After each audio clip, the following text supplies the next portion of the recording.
if he's with the Lakers come this season, and he don't show the rest of the NBA that he is willing to take a lesser role and he's willing to be a third or maybe even fourth option guy or even at a time come off the bench and run with the second unit, guess what?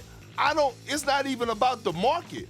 I had to go down and I was thinking about the list of teams that would actually want Russell Westbrook on his team if he doesn't change his mentality. And guess what? I was only able to come up with one, Keyshawn, and that was the San Antonio Spurs.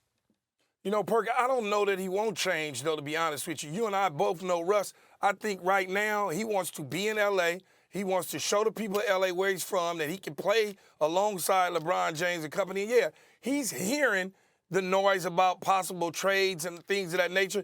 I think it's something more deeper with his agent than we think. We think it is just basketball. I don't think it's just basketball. I think there's just a difference in philosophy on where he sees himself at versus where his agent sees himself at. And on top of that, having the opportunity to still bring home a championship to L.A. is something that he wants to be a part of. Big Perk, real quick, two things I want to follow up on. Did it bother you? I know you have all the respect for Thad, and you said he's one of the best in the business, but did it bother you that he kind of aired out their dirty laundry here in terms of their conversation and their differences?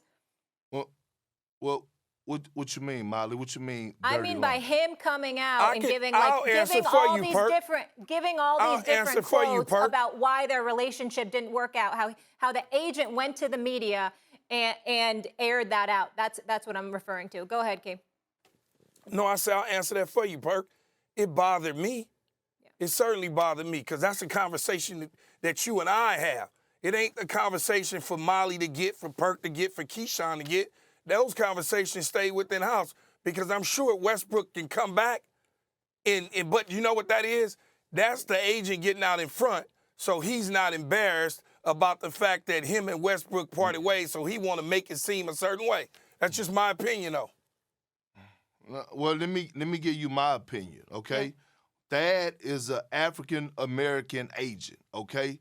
It's extremely hard right now for an African-American agent to be on top. And especially, look, I understand Rich Paul right now is dominating when it comes to the basketball space, and shout out to Rich Paul. But you have to remember, Thad, just about 3 years ago, lost Anthony Davis to Rich Paul. Clients are going to Rich Paul. So when you look at that, he's an older guy, right? He's an older guy. So at the end of the day, he also has to protect his brand. You lose Anthony Davis and you lost Russell Westbrook.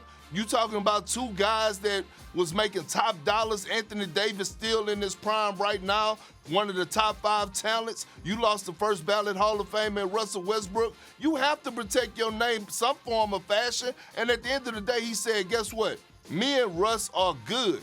But all he did was say that Russ wanted out, and he told Russ, his advice to Russ was stick it out with the Lakers. I really didn't see nothing wrong with that. I guess it's just a private conversation for public consumption, but everybody handles situations differently.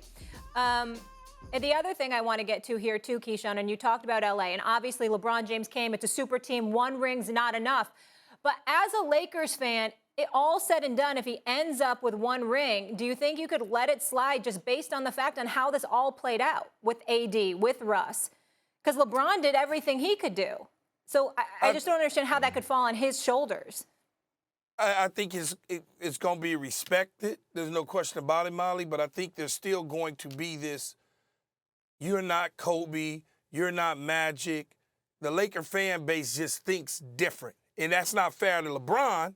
But and on top of that, he's going to get the backlash of putting these teams together. Even though, like you said, Molly, he brought us a championship. I just know how Laker fans are in terms of not appreciating somebody bringing you 1 championship. They just how it is. You know, you LeBron James, we're looking for multiple championships. And see, that's the problem I have with you Laker fans, and this is why y'all make my damn skin crawl. Because y'all so damn spoiled. No, listen, man. But what I'm saying, listen, what I'm saying is, Key, before LeBron James got there, when was the last time y'all even made the postseason? Let's be honest, man. I understand that. I get it. I think But listen, I think you talking about LeBron James, a guy, like we could talk about how great he's been at the age of 37 and 36 and, year 18 and year 17, what he done for the Los Angeles Lakers. I get all that. But at the end of the day, man, this man is at the tail end of his career for real. Like, he's 3 years, 2 years, 2.5 years removed from being 40. From being understand 40. it. Like, Thanks for watching ESPN on YouTube. For live streaming, sports, and premium content, subscribe to ESPN+.